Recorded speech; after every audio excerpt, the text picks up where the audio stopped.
এর আগের ভিডিওতে তোমরা দেখেছো যে রেচন পদার্থ হিসেবে আমাদের শরীর থেকে কি বেরিয়ে যাচ্ছে। এখন আমরা জানবো রেচন কাকে বলে।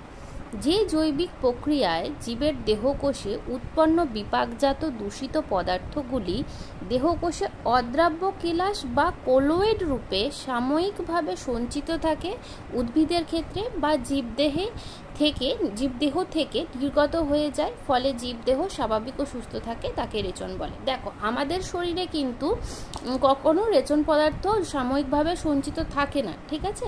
বিপাকজাত দূষিত পদার্থগুলি আমাদের দেহকোষে কন্টিনিউয়াসলি কিন্তু একটা বিপাক প্রক্রিয়া চলতে থাকে। সেই বিপাক প্রক্রিয়ার ফলে যে দূষিত পদার্থগুলো উৎপন্ন হয় সেগুলো যেগুলো আমরা নর্মালি মানুষের ক্ষেত্রে বলো বা যে কোনো প্রাণীর ক্ষেত্রে বলো, তাদের শরীর থেকে কিন্তু বেরিয়ে যায়। কিন্তু উদ্ভিদের ক্ষেত্রে কি হয়, অদ্রাব্য কেলাস বা কোলয়েড রূপে সাময়িকভাবে সঞ্চিত থাকে।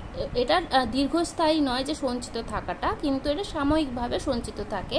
কি রূপে? কোলয়েড রূপে। এটা মাথায় রাখবে, কারণ এইটাও কোশ্চেন আসে যে উদ্ভিদের ক্ষেত্রে কি রূপে রেচন পদার্থ সঞ্চিত থাকে। তো কোলয়েড রূপে সঞ্চিত থাকে উদ্ভিদের ক্ষেত্রে।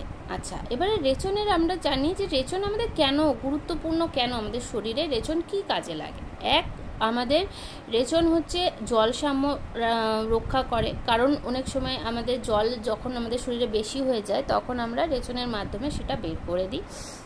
রেচন প্রক্রিয়া শুধুমাত্র যে মানে মলমূত্র ত্যাগ করা তা নয়, এটা ঘামও, আমাদের শরীর থেকে যে ঘাম বেরিয়ে যায় সেটাও এক ধরনের রেচনের মধ্যেই পড়ছে।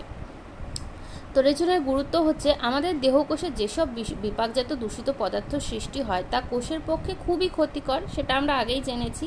রেচনের মাধ্যমে ওইসব দূষিত পদার্থগুলি নির্গত হয়ে দেহ সুস্থ থাকে, কারণ না হলে আমাদের কোষগুলো মরে যেতে পারে ওই দূষিত পদার্থগুলো জমে।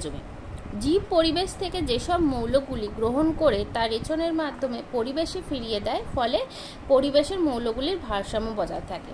তুমি জানো না, কিন্তু এই যে অ্যামোনিয়া, ইউরিক অ্যাসিড, এইগুলোর মধ্যে এগুলো মৌল একটা, ঠিক আছে, পরিবেশের মৌল। সেইগুলো আমরা যখন মলমূত্র ত্যাগ করছি সেগুলোও বেরিয়ে যাচ্ছে, ফলে পরিবেশের থেকে যে আমরা মৌলগুলো পাই সেগুলো আমরা আবার রেচনের মাধ্যমে পরিবেশে ফিরিয়ে দিতে পারছি। তাহলে কি হচ্ছে, পরিবেশের ভারসাম্য, মৌলের যে ভারসাম্যটা সেটাও বজায় থাকছে, ঠিক আছে।